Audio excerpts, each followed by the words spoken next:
Financial goals. How do you estimate the future value of a financial goal? Amit and Shobha would like to invest in a mutual fund for the higher education of their children.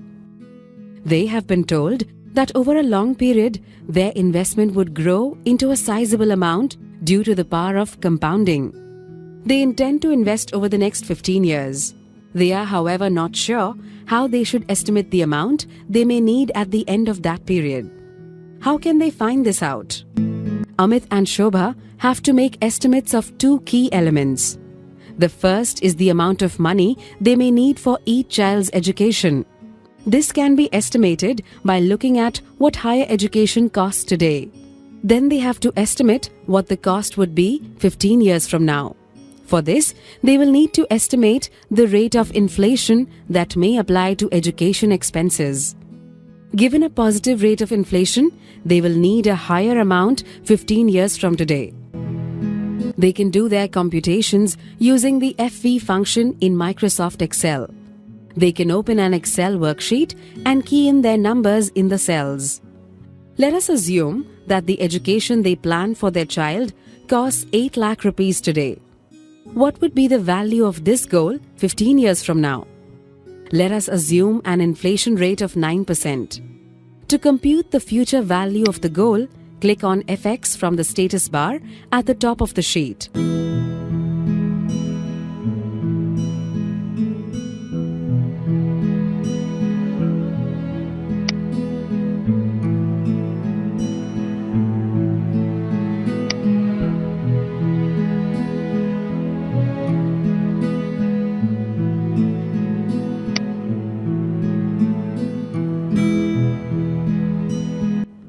Enter the inflation rate here.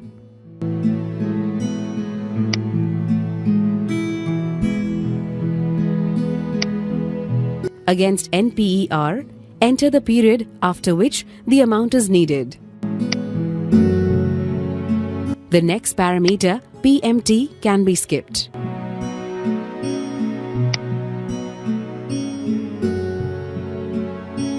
Against present value, enter the current cost of higher education. The value to be entered is negative, since this is money to be spent today, the future value of which is to be estimated. The next parameter, type, can also be skipped.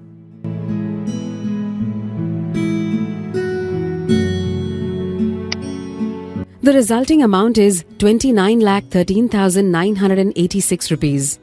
This is the amount Amit and Shobha will need at the end of the 15-year period given their assumptions. Microsoft Excel can be used to make such estimates of goals and give them a definite number. In the examples here, we have not used PMT as this will apply if the amount is not a lump sum but required periodically.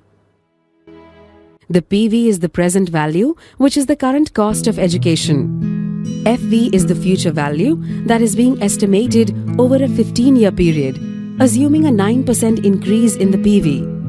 Amit and Shobha can juggle the numbers to see how their requirement can vary depending on their assumptions, cost of education today, number of years, and rate of inflation. Saving for a goal is easier when it is estimated in advance.